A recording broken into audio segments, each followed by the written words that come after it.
Merhaba arkadaşlar, kanalıma hoş geldiniz.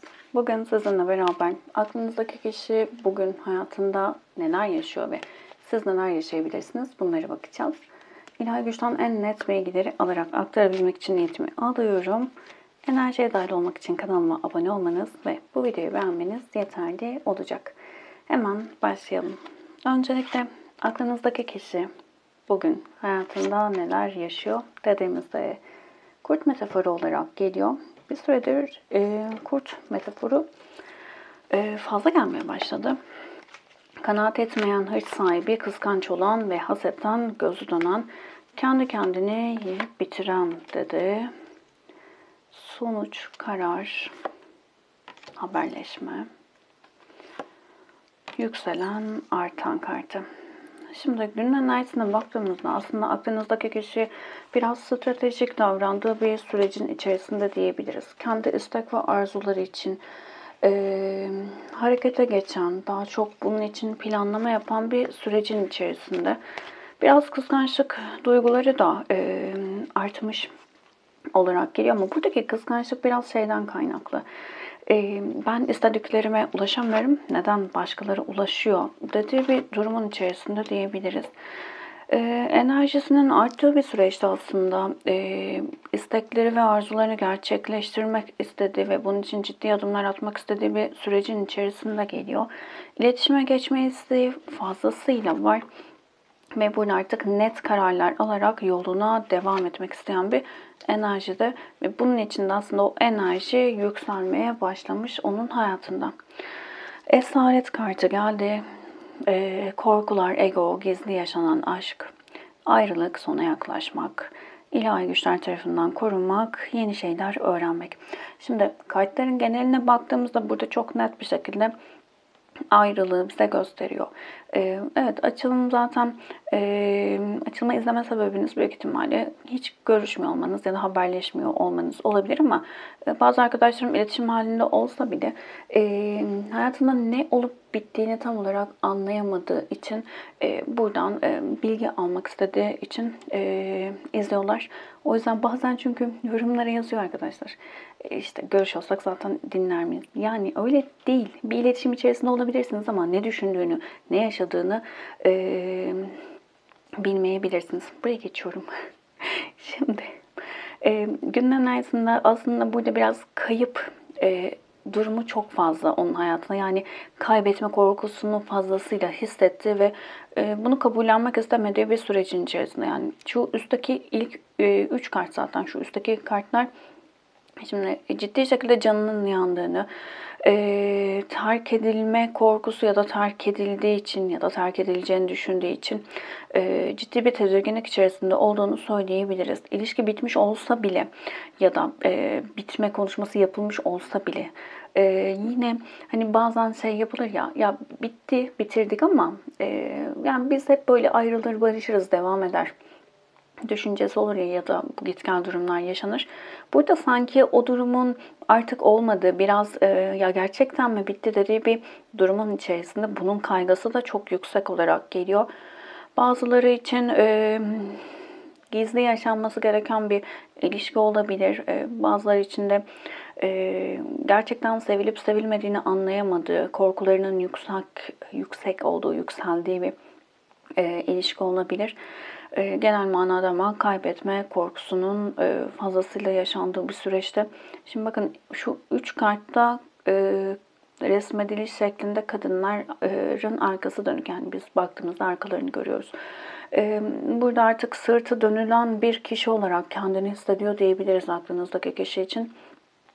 Bu durum da onu çok ciddi şekilde yoruyor. Ama diğer taraftan da diyor ki ben destekleniyorum, ben işte çok akıllıyım, kurnazım, bir şeyler yapabilirim, toparlayabilirim.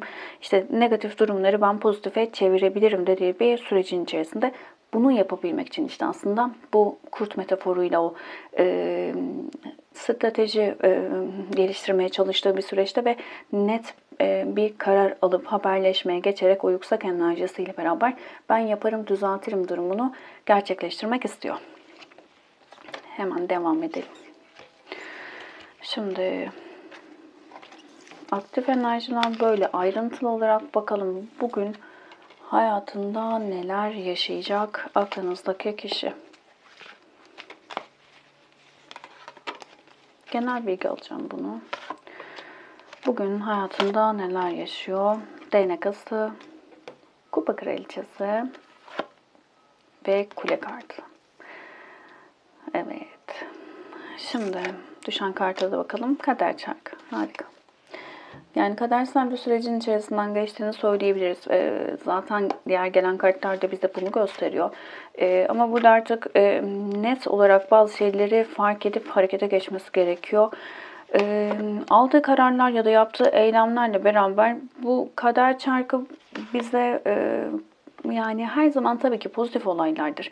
Yaşadığımız her şey aslında pozitife dönecektir. Biz ilk etapta negatif gibi bile görsek bizim hayrımıza oluyordur. Ama burada birazcık o verdiği kararla beraber, aldığı yolla, seçtiği yolla beraber bu kader çarkının bize getireceği o güzelliği yaşamak adına çıktığı o yolu güzelleştirmek ya da biraz zorlaştırmak onun elinde olacak. Benim buraya anlatabildim. Şimdi kupa kraliçesi, ödün ve özgürlük kartı geldi.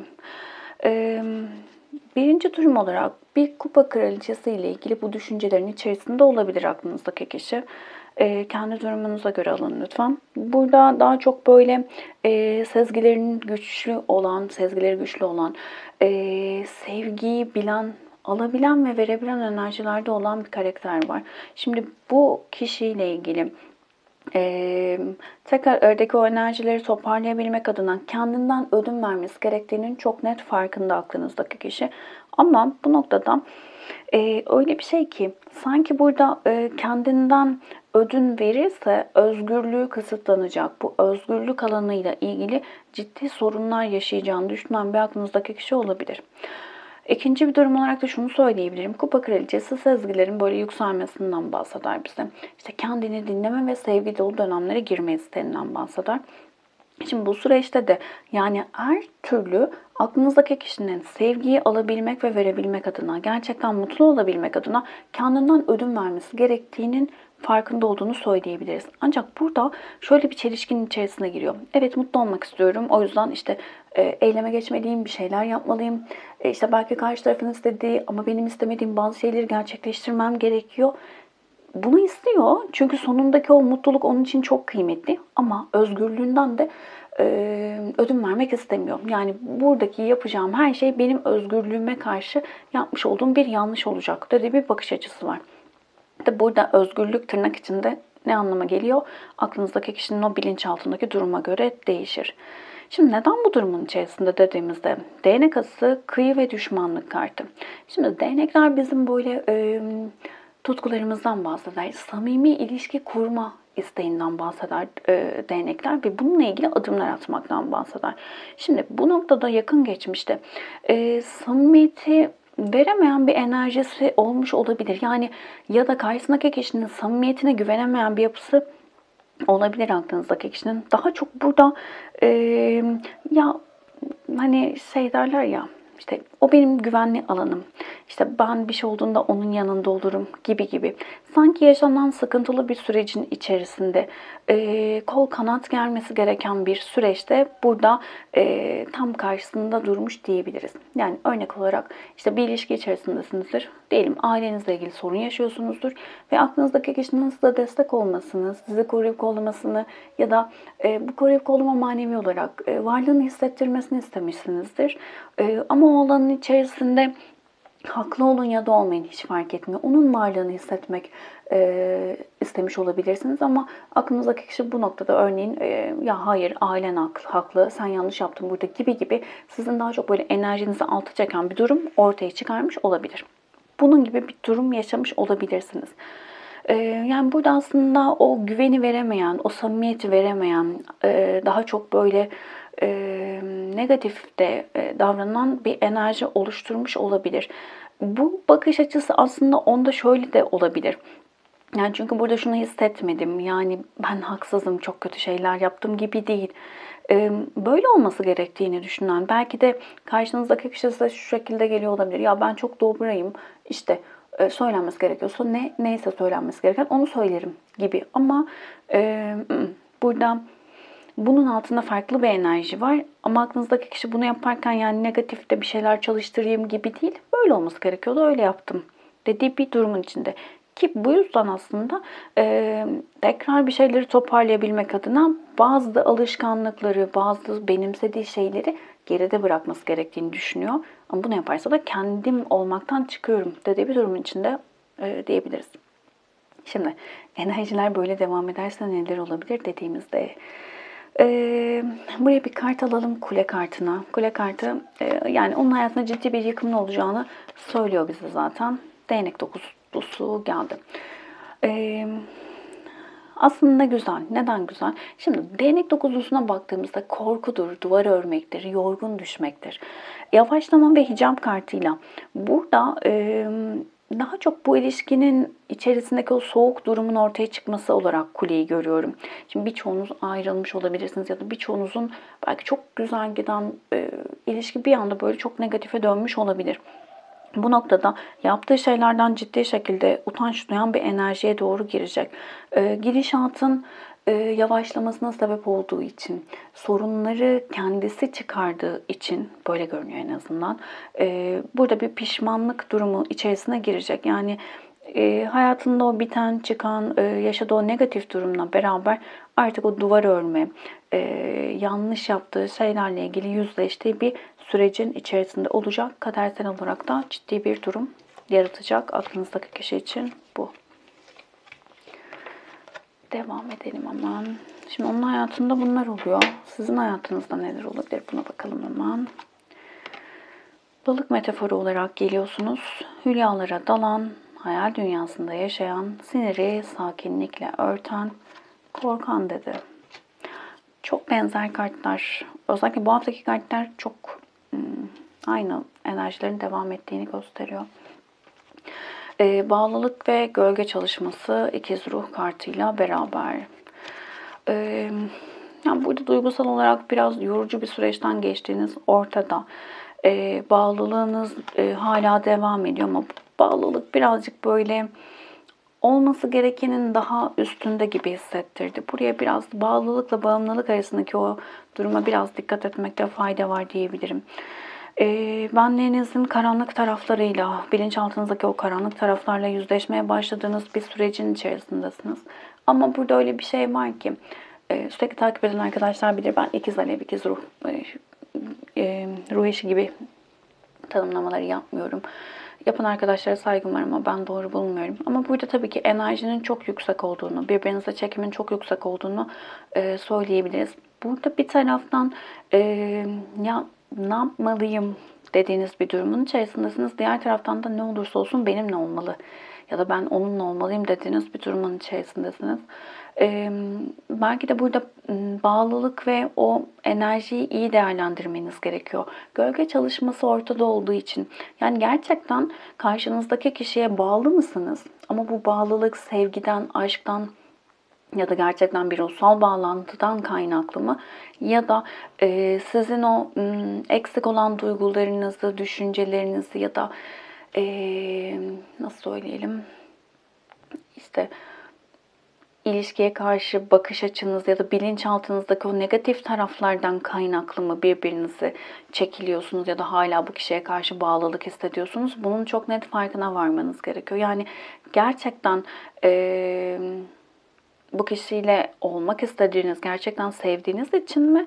Ya da diğer taraftan da o bilinçaltınızdaki eksik olan duygular, düşünceler, işte kodlamalardan kaynaklı mı birbirinize çekiliyorsunuz? Yani burada gerçek bir sevgi var mı yok mu? Anlatamadım ama bağlanma stilinizden kaynaklı mı diyelim.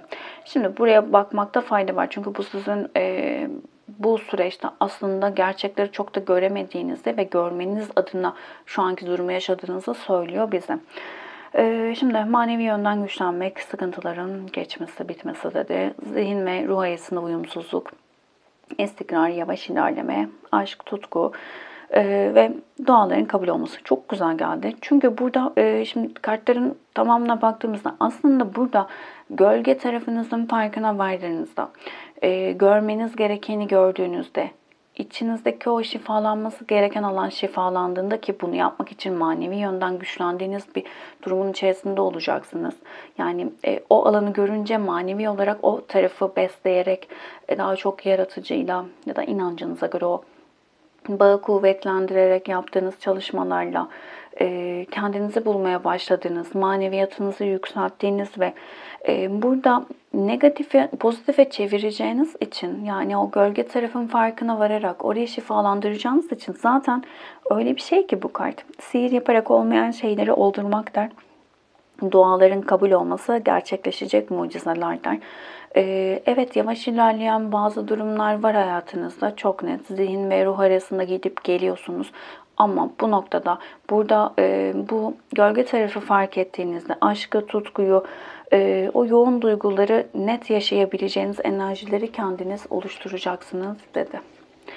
Daha çok bugünün enerjisinde o hayale dalma durumundan çıkıp gerçekleri görebilmek adına çok net kendi duygularınızı ve yaşadığınız şeyleri değerlendirmeniz gereken bir süreçtesiniz diyebilirim. Şimdi 1, 2 ve 3 olarak kart seçin lütfen. Bu ilişkiyle ilgili bilmeniz gereken ne, buna bakalım. 1, 2 ve 3 olarak kart seçin lütfen.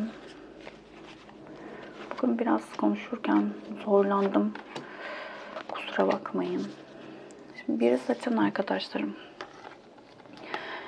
Mucrimiyet ve kupa altılısı geldi. Yani bilmeniz gereken ne dediğimizde, aslında burada çocukluktan gelen bazı sıkıntılı durumlar olabilir. Pişmanlık duygusu olabilir. Suçlu hissetme ve kendine kızma, yani kendini değersiz görme durumları olabilir çocukluktan gelen ve bu ilişkiyi etkiliyor olabilir. Bunun yanı sıra özlem çok yüksek olabilir. Yani karşı tarafla ilgili, örneğin ya artık işte beni çok umursamıyor galiba diyenler varsa ya da beni özlemiyor diyen arkadaşlar varsa, burada özlem enerjisinin de yüksek olduğunu ve aslında yapılan şeyden dolayı ciddi şekilde suçluluk hissedildiğini de söyleyebiliriz. Burada biraz da sizin de kendinize kızdığınız bir durum olabilir. Buraya da dikkat edin lütfen.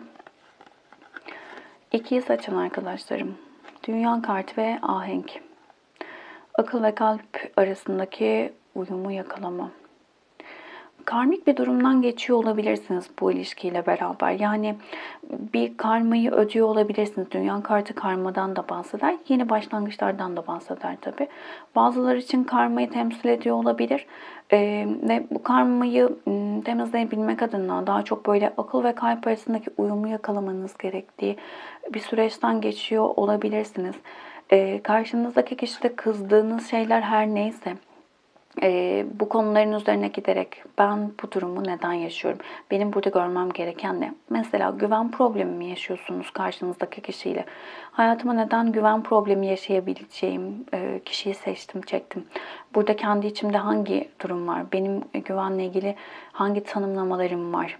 Ya da kendinize hangi konuda güven vermiyorsunuz gibi gibi kendi içinizde görmeniz gereken şeylerin olduğunu fark etmeniz ve bu alanı fark ettiğinizde çok güzel bir şifalanma yaşayacağınızı bilmeniz gerekiyor.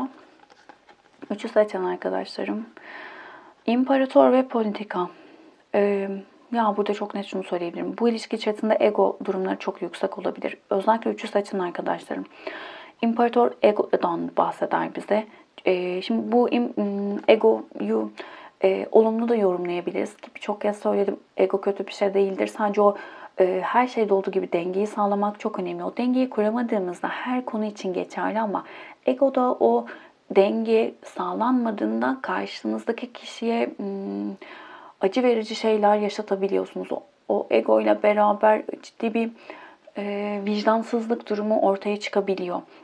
Şimdi politika kartı geldiği için özellikle bunu söyledim, çünkü yoksa imparator için güçten de bahsedebiliriz. Net harekete geçme durumlarından da bahsedebiliriz belki ama yani burada asıl duymamız gereken bizim egosal bazı durumların olduğu. İki tarafta birbirine karşı ego savaşı veriyor olabilir. İki tarafta kendini korumak istediği, emin adımlar atmak istediği bir durumun içerisinde olabilir. Ama daha çok şöyle söyleyeceğim. Kurt kartı da geldiği için, kurt metaforu geldiği için burada karşınızdaki kişi, aklınızdaki kişinin stratejik bir yol izleme, yani genel olarak hayatında egosu yüksek biri olabilir ve attığı her adımda sevgi bile olsa içinde ben buradan ne kazanırım ya da ne kazanmalıyım ya da ne yaparsam kazanırım dediği bir bakış açısı olabilir. Buraya dikkat etmenizde fayda var. Kolektif bir açılım. Hepsiyle uyumlanamayabilirsiniz ama içerisinden mesajlar almaya odaklanın lütfen. Hoşunuza gitmeyenleri sisteme sevgiyle iade edin. Kuantum alanda sınırsız olasılıklar var. Şu an bakmış olduğumuz enerjiler şu anki aktif olan, yüksek olan enerjiler. Ama her an enerjileri değiştirebilirsiniz. Pozitif enerjilerde kalarak, pozitifi kabul ederek sisteme pozitifi çekmek adına mesaj gönderebilirsiniz. Lütfen unutmayın. Teşekkür ederim vakit ayırdığınız için. Başka videolarda görüşmek üzere. Hoşçakalın.